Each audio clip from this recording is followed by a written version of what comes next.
All right, let's jump into this quantum error correction research. Okay. You sit over some excerpts from a paper, and Right. it introduces this alpha qubit thing. Yes. Sounds like a new approach using neural networks. Yes. So we're going to unpack all of this, of course. Okay. But first, maybe just to set the stage, Sure. why is QEC so crucial in the first place? Well, because the promise of quantum computing hinges on its ability to do these calculations that are impossible Right. for even the most powerful computers. Even today. Yeah, today's computers, but there's a catch. Okay. Quantum states are so fragile that even the slightest disturbance can introduce errors that cascade through the computation. Yeah, and render the results just meaningless. So it's like having this incredible supercar Yeah, capable of unimaginable speeds. right.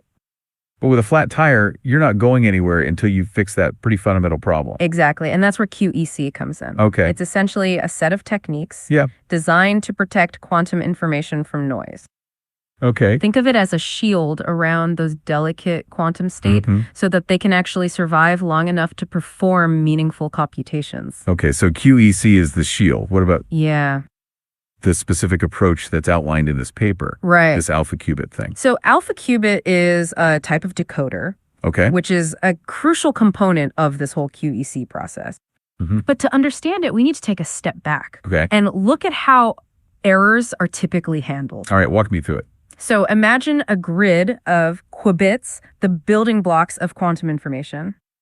Okay. And this grid is what we call a surface code. Okay. And some of these qubits on this grid, called stabilizer qubits, they act as sensors, Okay. constantly monitoring their neighbors Got it. for any signs of error. So they're like the watchdogs of the quantum world, sniffing out any disturbances. Precisely when a stabilizer qubit detects a potential error, it raises a flag. And this collection of flags is what's known as the error syndrome. Okay. But here's the tricky part. Okay. The error syndrome, it doesn't actually tell you where the error occurred, only its general location and nature. So it's like knowing there's a fire somewhere in the city, Yeah. but not the exact address. Exactly. And that's where the decoder comes in. Okay. Its job is to decipher this error syndrome. To figure out the most likely location and then instruct the system to correct it. So it's like a detective piecing together clues from a crime scene to find the culprit. That's a good analogy. And alpha qubit takes this detective work to a new level. All right. I'm intrigued how so. So traditional decoders rely on kind of simple algorithms. Okay. And they just look for the simplest explanation, assuming that errors are independent and localized. Yeah. But the reality is much more complex. Meaning? Well, in real quantum systems, Yeah. errors are rarely these isolated events. Okay. They tend to cluster together, All right. interact with each other in really intricate ways. So it's like our detective trying to solve a case where all the clues are tangled up and Yeah. all the witnesses are unreliable. Yeah. Easy to get the wrong guy. Exactly. And that's where alpha qubit shines. It's this neural network, which is a type of artificial intelligence that's really good at recognizing these complex patterns, even in noisy data. Okay. And what's more is it's designed to account for the unique characteristics of quantum errors. Okay, so it's a more sophisticated detective trained specifically on quantum crime scenes. Right. What makes its architecture so special? One key thing is its ability to process information from each stabilizer qubit individually. Okay. So think of it as having a separate case file for each of those sensors. So it's not just looking at the overall error syndrome, but also going deep into the individual readings from every sensor. Exactly. And this really granular level of detail Yeah. allows alpha qubit to identify these subtle correlations Okay. that traditional decoders might just miss. So our detective is not just interviewing the witnesses. Right. They're analyzing body language, tone of voice. Yeah. Every subtle cue. Precisely. That's crucial for those complex error patterns. Okay, so it's got a sharp eye for detail. Yeah. What else makes alpha qubit unique? Well, another key feature is its use of convolutional layers. Okay. These layers are designed to identify spatial patterns in the errors. Okay. And remember how I said errors tend to cluster? Yeah. Well, convolutional layers are really good at recognizing those clusters. So it's like our detective is using a map of the city looking for clusters of crime in certain neighborhoods. Precisely. And by identifying these clusters, alpha qubit can make more informed decisions about where the errors are. This is getting pretty technical, but I'm starting to see how these features allow alpha qubit to outperform the traditional decoders. Yeah, and we haven't even touched on its most impressive capability, soft information. Okay, you've definitely piqued my curiosity. We'll have to save that for part 2 of this deep dive. So let's go back to our detective analogy. Imagine if our detective wasn't just limited to hard evidence, but could also consider things like whispers, Yeah. rumors, and hunches. Okay. That's what soft information lets AlphaQuicket do. Interesting. So instead of just saying this clip it flipped, this one didn't. Yeah. It's working with degrees of uncertainty. Exactly. Traditional decoders only work with these binary measurements. Okay. A qubit is either a 0 or a 1. Right. But the quantum world is inherently probabilistic. Right. So a qubit can be in a superposition, a blend of both states with a certain probability of collapsing into one or the other. Yeah, that's where that quantum weirdness comes in. Right. So how does this soft information actually factor into the decoding? So instead of just getting a 0 or a 1 Yeah. from each stabilizer measurement, AlphaQubit gets a probability. Okay. So it's like saying this stabilizer is 80% sure it saw an error. Well, this one is only 50% sure. So it's a more nuanced view, Right. more shades of gray instead of just black and white. Precisely. And by incorporating this probabilistic information, AlphaQubit can make these much more informed decisions about where the errors are most likely. It's like our detective considering the credibility of each witness. How reliable is this evidence to build a more complete picture? I see. So it's not just about whether an error happened, but how likely it was? Right. So this soft information basically gives AlphaQuibit a higher resolution view of what's going on. Exactly. And this leads to a big improvement in accuracy. Okay. Especially when you're dealing with the complexities of real-world quantum devices. Okay, I'm convinced soft information is a game changer. But the paper also mentions something about post-selection. Yeah. What's that about? Okay, so post-selection is another trick. Okay. Imagine our detective again, being able to say, I'm not sure about this suspect. Yeah. The evidence is flimsy. I need more investigation. Okay. So it's kind of this built-in mechanism for doubt. A way for AlphaQubit to flag its own uncertainties. Precisely. AlphaQubit can assess the confidence of its predictions. Okay. And if it's not sure about a decoding, it can flag that for more investigation or just discard it. So it's self-aware in a sense. Yeah. Knows when it's on shaky ground. Right. And doesn't jump to conclusion. Exactly. And this is super valuable because by just discarding those low confidence results, you can really boost the overall accuracy of the computation. It's like filtering out the noise to get a clear signal. Exactly. That makes sense. But how do you determine that threshold for discarding results? Right. So that's a critical question. Yeah. It's a delicate balance. If you set the bar too high, you toss out too much data. Right. But if it's too low, you get too many false positives. Right. So you need to find that sweet spot to maximize accuracy without sacrificing too much data. Exactly. And that's where the expertise of the researchers comes in. Yeah. They use their knowledge of the field and fine-tune this post-selection process. Okay. To optimize it for specific devices and applications. Okay. So from the stabilizer measurements to the soft information. Right. And then the self-awareness of post-selection, I'm really starting to understand why AlphaQubit is such a big deal. Good. And we're just getting started.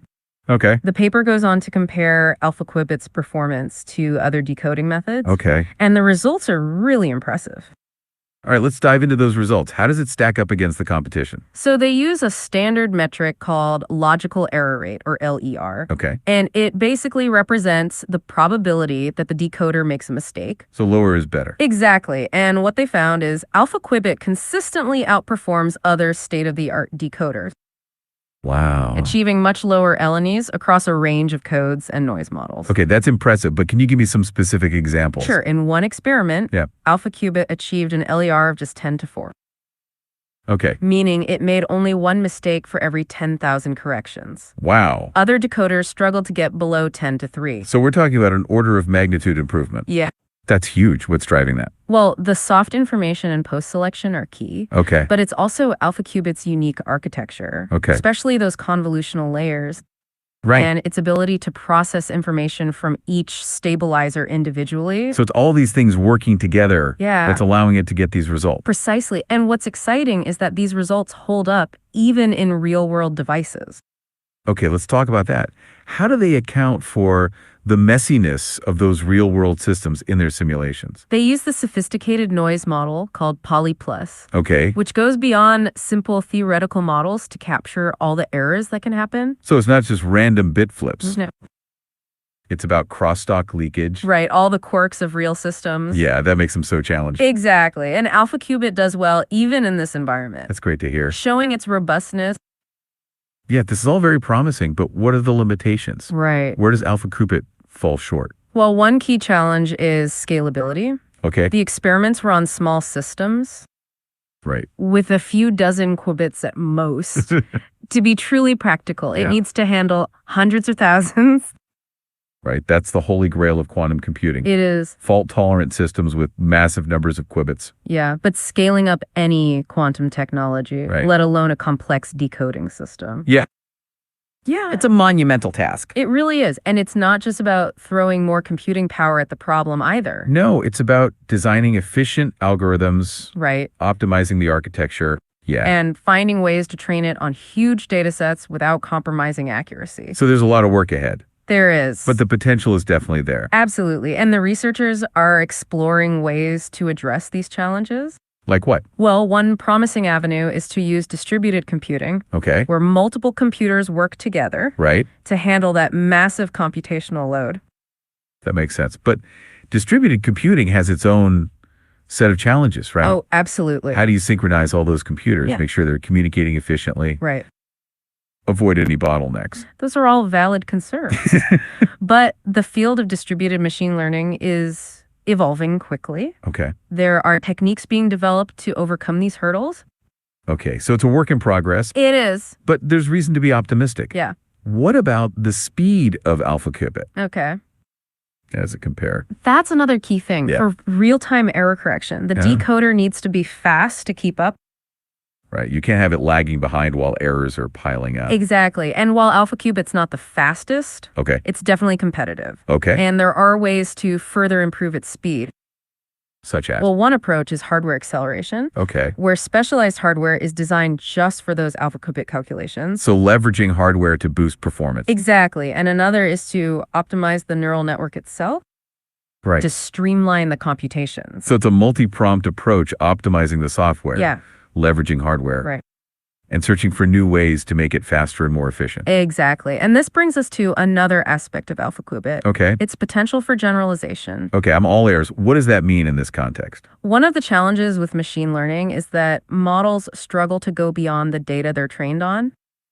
Yeah. A neural network trained to recognize cats in pictures might fail to recognize them in videos or under different lighting. Right. It's like a student who memorizes the textbook but can't apply it to the real world. Exactly. And this is a concern for quantum error correction, too.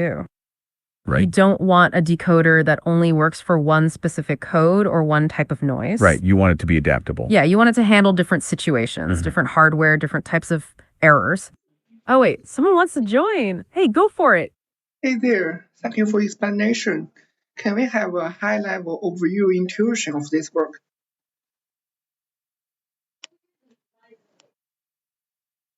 Absolutely. I appreciate you asking for that high-level view. Yeah, I'm glad you jumped in. That's a good question. So, at its core, this is about making quantum computers more reliable. Okay. And how does alpha qubit fit in?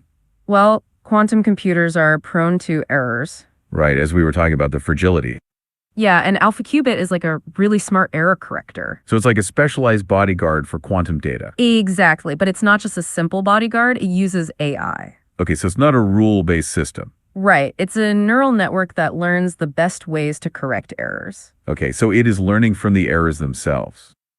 Precisely, and it uses things like soft information. Okay. That was the probability of an error being there, right? Yes, it can identify subtle error patterns and correct them. So it's not just detecting errors, it's understanding them. Yes, and that makes it more accurate. So it's like a superpowered error detective. A great analogy, and it also uses post-selection. Right. That was when it flags its own uncertainty, right? Yes, it has a built-in mechanism for doubt. Okay. So it throws out bad answers and gives a good one. Precisely, and it's designed to adapt to new situations. Like different types of noise or different quantum codes. Yeah, this ability to generalize is key. Okay. So high level, it's about a very smart, very adaptable error correction system. Exactly, and that's why it's a big deal. Okay. Thanks for that big picture explanation. Of course, and now, as we were saying before, Right. Its ability to generalize from its training data. is alpha qubit up to the task? That's the question. So the early results look good. They tested it on lots of different codes and noise models, Mhm. and including some had never seen before. Ton. It generalized really well. Wow. It adapted to new situations without needing to be retrained. So it's not a one-trick pony. No. It's got flexibility It does. and adaptability. Exactly, suggesting it could be a very versatile tool for quantum error correction. Okay, we've talked about scalability, speed, and generalization. Right. Are there any other limitations? Well, one open question is the role of noise in the training process. Okay. Right now, it's trained on simulated data that has noise. But there's debate about whether that's best. Meaning? Some researchers say training on noisy data can actually hurt the performance, Interesting. lead to overfitting and reduced ability to generalize. They say train on clean data and let it learn to handle noise on the fly. So don't spoon feed it all the possible errors. Right. Let it learn to figure things out on its own. Exactly. And there's some evidence this might work better, Okay. but more research is needed. So it's still early days? It is. We don't know the best way to train these quantum neural networks. Exactly. And this is just one example of the many open questions. Yeah. But that's what makes this so exciting. There's so much to discover. Okay, we've talked a lot about alpha qubit, but I want to take a step back. Sure. What does the success of this and other similar approaches tell us about AI and quantum mechanics? That's a big question. It is. For a long time, these two fields were separate. Right. AI was all about the classical world. Mm. Quantum mechanics was about the microscopic world. But now the lines are blurring. They are. We're seeing AI being used to control and understand quantum systems, Right. design algorithms, even discover new. Oh, yeah, uh-huh. Can we explain the syndrome transformer?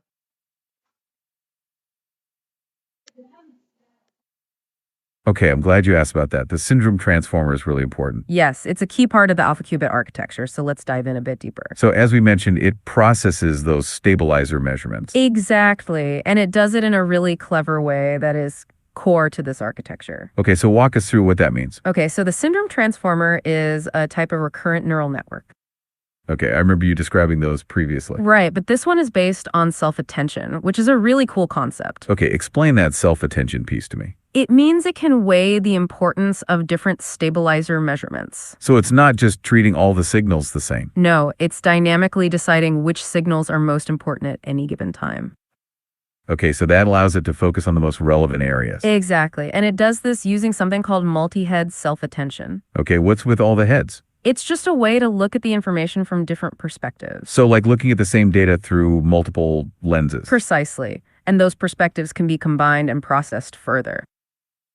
Okay, so that's the self-attention part. Yeah, but the syndrome transformer also uses convolutions. Okay, those are for finding the spatial relationships. Right, the syndrome transformer takes these stabilizer readings and scatters them into this two-dimensional grid. Okay, and then these convolutions are able to find patterns in that grid. Exactly, they look for those error clusters. So it's not just looking at the individual stabilizers by itself. No, the self-attention is letting them talk with each other, and the convolutions allow for spatial awareness. And the transformers don't just use the current readings, right? That's right. Because it's a recurrent network, the decoder state can store some information from past measurements. So it's not just making decisions in a vacuum, it's remembering the past. Yeah, it can remember the past readings, which allows it to keep up with the time-based nature of the error correcting problem. Okay, so that's a lot of technical details, but it's really key to how this thing works. It is. It's what lets alpha qubit outperform those more simplistic decoders. Okay, so the transformer is what allows this thing to be so effective. It is. And as we said before, it's designed to adapt to new... Oh, yeah, uh-huh. So the RN core play which role in this transformer, or the early part of the architecture? Okay, I see what you're asking. You want to know how each component of the syndrome transformer contributes to the overall process, right? Yeah, that's a great question and a very good way to dig into the details. So to recap, the syndrome transformer is the heart of alpha qubit's decoder. Yeah, it takes those stabilizer measurements and makes sense of them. Exactly, and it does this through a combination of self-attention, convolutions, and that recurrent architecture we mentioned. Right, so let's unpack each of those pieces. Okay, the self-attention, as we touched on, lets the transformer prioritize different stabilizer readings. So it's not giving equal weight to every signal? Exactly. It's dynamically figuring out which measurements are most important at that current moment. Okay, so it is learning from the data as it goes. Right, and then there are the convolutional layers, which are all about spatial relationships. So they're scanning that 2D grid of stabilizer measurements for error patterns. Exactly. They help identify those clusters of errors that tend to form. So the convolutions are finding the error patterns. And the self-attention is figuring out which patterns to pay attention to. Precisely. It is a very effective combination, and it is a recurrent network, which means it has memory. Right. That's how it keeps track of past measurements? Yeah, it's not just making decisions based on the current readings, it's building up context over time. So it's like a detective who's reviewing the case files alongside the current crime scene. That's a great way to think about it, and that's how each component contributes to the overall process. Okay, that gives us a more complete view of how the syndrome transformer works. Yes, and now, as we were saying before, Right, its ability to generalize from its training data. is AlphaQubit up to the task? That's the question? So the early results look good. They tested it on lots of different codes and noise models, including some it had never seen before. And, It generalized really well. wow. It adapted to new situations without needing to be retrained. So it's not a one-trick pony. No. It's got flexibility It does. and adaptability. Exactly, suggesting it could be a very versatile tool for quantum error correction. Okay, we've talked about scalability, speed, and generalization. Right. Are there any other limitations? Well, one open question is the role of noise in the training process. Okay. Right now, it's trained on simulated data that has noise, Mm-hmm. but there's debate about whether that's best. Meaning? Some researchers say training on noisy data can actually hurt the performance, Interesting. lead to overfitting and reduced ability to generalize. Okay. They say train on clean data and let it learn to handle noise on the fly. So don't spoon-feed it all the possible errors. Right. Let it learn to figure things out on its own. Exactly. And there's some evidence this might work better, Okay. but more research is needed. So it's still early days? It is. We don't know the best way to train these quantum neural networks. Exactly. And this is just one example of the many open questions. Yeah. But that's what makes this so exciting. There's so much to discover. Okay, we've talked a lot about AlphaQubit, but I want to take a step back. Sure. What does the success of this and other similar approaches tell us about AI and quantum mechanics? That's a big question. Yes. For a long time, these two fields were separate. Yay. AI was all about the classical world. Mhm. Quantum mechanics was about the microscopic world. But now the lines are blurring. They are. We're seeing AI being used to control and understand quantum systems, Right. design algorithms, even discover new phenomena. Exactly. And AlphaQubit is a great example. A neural network from AI Mhm. used to solve a fundamental problem in quantum computing. So it's not just a technical achievement. No. It's a philosophical shift. Right. It's recognizing that these fields are deeply connected, Yes, even complementary. precisely. And this is opening up whole new avenues of research, Okay. new possibilities for innovation. Exciting times. It is an exciting time. Okay, so we've talked about the technical stuff, Mm-hmm. but I want to end on a more philosophical note. Okay. What are the broader implications? Okay. How might this impact our understanding of the universe and our place in it? That's a deep question. It is. I think AlphaQubit and similar research is challenging our assumptions about computation, Okay. the limits of knowledge, and the potential of human ingenuity. Can you elaborate on that? Well, for centuries, we've used classical computers, Right. but they're fundamentally limited by the laws of classical physics. Hmm. They process information linearly and deterministically. But quantum computers are different. They are. They operate by the laws of quantum mechanics, Right. which allows for things like superposition, Yeah. entanglement, all these strange phenomena. Exactly. And this opens up the possibility of doing calculations that classical computers can't. Right. It's like a whole new dimension of computational power. So quantum computing isn't just about doing things faster. No. It's about doing things we couldn't even imagine before. Precisely. And this has big implications for understanding the universe. Okay. Quantum mechanics suggests that the universe is fundamentally probabilistic, Right. that there are limits to what we can know for sure. It's a humbling thought, It is. but also exciting because there's always more to discover. Exactly. And with quantum computers, Yeah. we could unlock some of the deepest mysteries of the universe. Things like dark matter, Yeah. the origin of the universe, Right. even the fundamental laws of physics. It's incredible to think about. It is, but we can't forget the Oh, go for it. What reason the quantum error occurred?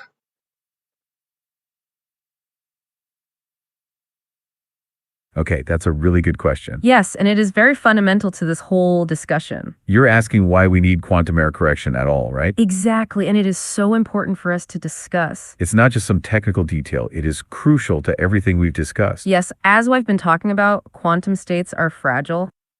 Yeah, we use that supercar analogy, right? Right, they are easily disturbed, and those disturbances cause errors. So the errors will just cascade through any quantum calculation. Yes, and that would render the whole thing meaningless. It's like trying to build a house on sand. Exactly. Without QEC, the house is going to crumble. And all that potential is for naught. Right, we need to make quantum computers reliable to realize their full potential. So to solve problems that are impossible for classical computers. Yeah, we need QEC to protect the delicate quantum information. Okay, so that's the big picture for why QEC is needed. Yes, and alpha qubit is a cutting-edge solution. Yeah, a type the bodyguard for qubits. And because alpha qubit is so good, the dream of fault-tolerant systems is more real. Okay, so let's just do longer, more complex computations. Exactly. This is about making quantum computation practical. Right, so that answers why we need error correction. And now let's go back to where we were before. Right, it also opens up honest and open conversation. Absolutely open and honest conversation involving diverse perspectives Yes. and establishing ethical guidelines are crucial. It's a daunting task, but vital. I agree, we are at a turning point, Yeah, a new technological revolution. and it's up to us to shape it for the good of humanity. Well said, the future is uncertain, but full of potential, Yeah. and we need to make wise choices. This has been a really thought-provoking conversation. It has. Thank you for your insight. My pleasure. So we've been really focused on alpha qubit, Yes. exploring its architecture and its potential. Right. But where does all this fit into the bigger picture of quantum computing's evolution? That's a good question because quantum computing is facing this challenge, scaling up while keeping the fidelity high. Right. We need more qubits. Oh, go for it. So the superposition in the quantum state is similar to the IRM state, the hidden state. Is that right? Okay, that's a really interesting connection you're making. Yeah, it's a great question. So the superposition in quantum states, it's definitely related, but not identical, to the Hayden-Preskill thought experiment and what you are calling the ARM state. Okay, let's unpack that. The Hayden-Preskill thought experiment uses these black hole setups, where information is encoded in a very complex state and then scrambled. Sounds similar to superposition, where the state is kind of a Mitch. Yes, and in that black hole model, that ARM state you're referring to represents a piece of the information that is not yet scrambled. Like a clear signal in the noise. Precisely. In the Hayden-Preskill model, that ARM is a simple system that is used to reconstruct the full message. Okay, and so how is that similar to superposition? Oh, okay, that's an interesting question. Yeah, it looks like you're asking if there is a connection between quantum superposition and something called the ARM state or maybe Hayden state. Yeah, so maybe let's take a quick detour to talk about what superposition means. Right, because understanding superposition is crucial for understanding all of this. And how it is related, or not related, to those states you mentioned. So we talked a bit about this before, but in quantum mechanics, a qubit, unlike a classical bit, can exist in multiple states at once.